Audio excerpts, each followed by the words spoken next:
My name is Molly. I'm 32 and married to Justin, who is 35 and works in an office. I work from home as a freelance fashion designer. My work was a bit up and down at first, but then I got a big project with a great paycheck. With that money, Justin and I moved into a fancy high-rise apartment. Since I wanted to live in such a nice place, I agreed to cover the rent myself. Justin was really happy about the new apartment, and I thought our future looked bright, but then something unexpected happened. One day, Justin brought his 65-year-old mother, Betty, to our apartment. Her husband had died 3 years ago, and she had been living alone since then. Hi, Molly. Hi, Betty. It's been a while. What's up? Well, she wants to move in with us, Justin said awkwardly. Why? To my surprise, Justin explained that Betty's house was old and falling apart. She didn't have much money and needed a temporary place to stay. Oh, I see. I understood but wasn't thrilled. I thought of our apartment as our cozy space, and since I didn't know Betty well, she felt like a stranger. I was hesitant about having her move in. Her house is in bad shape. I'll help her find a new place soon. Justin begged me to agree. Okay. I agreed, thinking it would be for a short time. Betty moved in a month later. Thank you so much for letting me stay in this amazing apartment. No problem. Make yourself at home. I greeted her with a polite smile, though it felt forced. Sorry to ask right away, but could I borrow some money? Huh? Money? After Betty had just settled into her room, she asked me for a loan. I was surprised by how direct she was. Yes, I've been seeing the doctor a lot lately, and it's been expensive.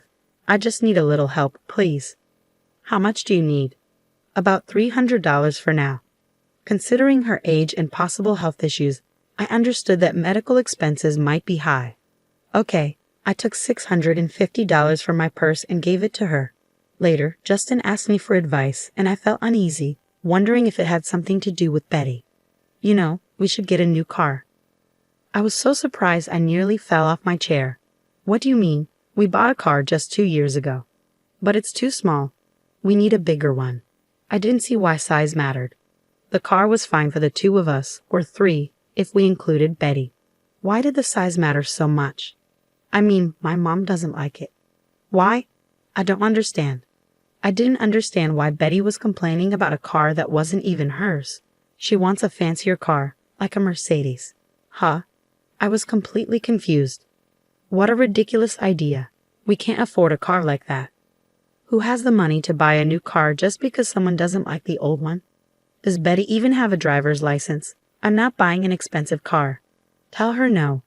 I quickly turned down the idea. I couldn't see why Betty cared about the car. Then Betty asked me for more money. My medical bills have gotten even higher, and I'm behind on payments. Can you help me again? Should I be worried about your health? I asked her. Betty paused for a moment and said, Not really. I'm just feeling a bit down and having trouble sleeping. Therapy is really expensive. I'm really sorry. I understand. So how much do you need? About $1,000 for now. $1,000. I was taken aback. I didn't know much about therapy, but that seemed like a lot. I'm sorry, my insurance only covers a limited number of sessions. After that, I have to pay half the cost. Okay, I'll get it for you by tomorrow. Even though I was shocked by the amount, I tried to accept that therapy could be costly, but Betty kept coming up with new reasons for needing money, like medical bills and travel costs to visit sick friends. When I realized the total had exceeded $5,000, I was starting to get really frustrated, even though my job was going well.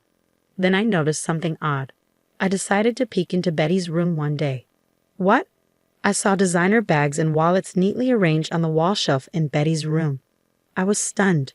She had been borrowing money from me, claiming she was broke. But here she was with expensive items. I started to doubt the truth about her medical bills. A month later, Betty came to me asking for more money. Can you please wait? She said, almost angrily. I decided it was time to confront her. So I called Justin, who seemed unaware of what was happening. I need to ask you about Betty. What's she using the money for? Wait, what's going on, Melly? Justin had no idea what I was talking about. For my therapy sessions, prescriptions, and, Betty mumbled, not just those. Right. You've been buying designer clothes, bags, and other expensive things. Are you really seeing a therapist? Of course. Then show me the receipts. You must have them, right? When I pressed her with this direct question, she couldn't come up with a response. It became clear to me that she wasn't using the money for her health but for other things. Wait, what are you talking about? Justin was still confused. Betty has been wasting the money she borrowed from me. It's over $5,000. Even so, you're being too harsh. Can't you talk to her more gently? Justin was clearly siding with his mother. I don't have receipts. I was using the money for shopping and eating out with my friends, Betty finally admitted. I've noticed you seem relaxed and not at all depressed, even though you claim to have no money. If you were lying, please pay me back right now. Betty looked at me with desperate eyes. Wait, I can't come up with that much money right away. I've had enough, I said, pointing at her room. You have so many designer items. Sell them all if you need to, or move out. Justin, defending his mother, said, Hey, you're being unfair. She deserves a bit of luxury too. I wouldn't call it luxury. You've borrowed over $5,000, and it's wasted. It feels like a scam. You're being disrespectful. Don't act so entitled just because you're living here for free. If you're not happy with this, you should leave. What? That's nonsense. I was furious, almost ready to explode. I glared at him with intense anger. Did I say anything wrong? You're the one who brought Betty here. You just stay at home and do nothing. Who do you think made it possible for you to live in this nice apartment? I yelled, You're so arrogant, it's infuriating. Get out now. He was enraged. Fine, don't regret this. I grabbed only the essentials and left the apartment. I quickly found a new place to live. As a remote worker, I could work from anywhere. I wasn't fixed on living in a high-rise as long as I had a comfortable home. What's next? I decided I wouldn't return to the old place. I had been paying the rent myself, and I doubted Justin would be able to afford it on his own. My income was much higher than his. I went to see a realtor who had helped me before. It's becoming really hard to pay the rent due to personal reasons. I could afford it, but I lied on purpose. I'm sorry to hear that. What would you like to do? I asked him for a favor. One day, while I was working, I got a call from Justin. What's up? What do you mean? What? What have you done? He told me the lease was canceled and that I needed to move out. Yes, I asked the property agent to end the lease. I don't live there anymore, so why should I keep paying the rent? Don't you understand that? But my mom and I still live there. That's ridiculous. I was stunned and sighed in frustration.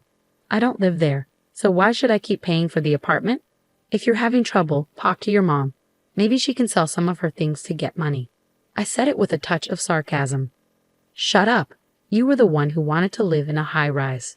If you don't want to move, why don't you just take over the lease yourself? Wait, I guess you can afford it with your salary. He seemed frustrated and couldn't come up with a better response. You should be able to manage a smaller place, so deal with it and move in with your mom. Are you crazy?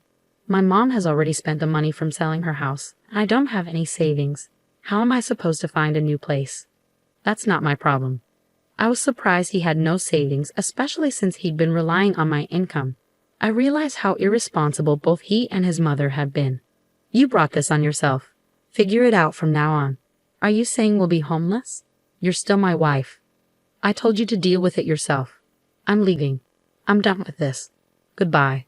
I hung up on him. A few minutes later, my phone rang again. It was Betty. Yes.